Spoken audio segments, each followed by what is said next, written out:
Good morning మిత్రులారా. మరొక అంశంతో మీ ముందుకు. ఏంటనంటే ఆదివాని యాప్. ఈ యాప్ యొక్క ప్రధానమైనటువంటి లక్ష్యం ఏంటి? దాన్ని ఎవరు రూపొందించారు? ఆ రూపకల్పనలో ఎవరెవరు పాలు పంచుకున్నారనే విషయాన్ని మనం చూద్దాం మిత్రులారా. చూస్తే గిరిజన భాషలైనటువంటి సంతాలి, బిలి, ముండారి, గోండు మొదలైనటువంటి భాషలను ఈ యాప్ ద్వారా మనం అనువాదం చేసుకొని అర్థం చేసుకోవచ్చు. ఈ ప్రాజెక్టుకు నేతృత్వం వహించినది రాధికా మామిడి. ఈమె త్రిబుల్ ఐటీ హైదరాబాద్‌లో ప్రొఫెసర్‌గా పనిచేస్తా ఉన్నారు. మొత్తంగా ఈ యాప్‌ను రూపకల్పనలో త్రిబుల్ ఐటీ హైదరాబాద్ వాళ్ళే ప్రధాన పాత్ర పోషించారు.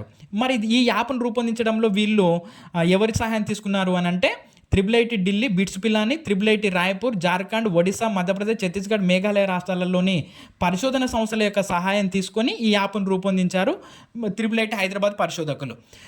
దీనిని నవంబర్ 15, 2025 నాడు బిర్సా ముండా జయంతిని పురస్కరించుకొని దీనిని ప్రారంభించారు ఈ యాప్‌ను. మరి ఈ బిర్సా ముండా ఎవరు అని చూస్తే బిర్సా ముండా గారు 1875 నవంబర్ 15న జార్ఖండ్ రాష్ట్రంలో జన్మించారు. ఈయన జన్మించి 2025 నవంబర్ 15 నాటికి 150 సంవత్సరాలు పూర్తి చేసుకున్న సందర్భంగా మన నరేంద్ర మోడీ గారు మన్ కీ బాత్‌లో కూడా ప్రస్తావించారు. మరి ఈయన ఎవరు అని చూస్తే ఈయన జార్ఖండ్ రాష్ట్రానికి చెందినటువంటి గొప్ప ఆదివాసీ స్వాతంత్ర సమరయోధుడు.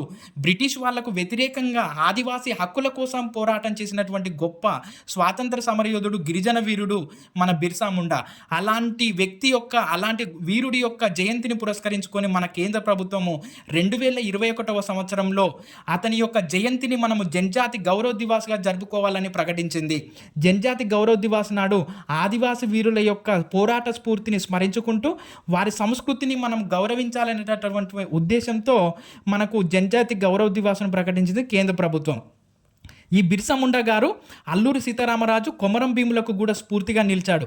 మనం అల్లూరి సీతారామరాజు చూస్తే విశాఖపట్నంలో జన్మించి ఆయన మన్యం వీరుడు అని అంటాము. సో గిరిజన హక్కుల కోసం పోరాడాడు.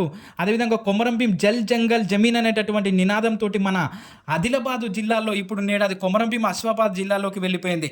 అలా మనకు తెలంగాణలో ఉన్నటువంటి ఆదివాసీల కోసము పోరాటం చేసినటువంటి కొమరం భీం కూడా బిర్సా ముండా స్ఫూర్తిగా నిలిచాడు.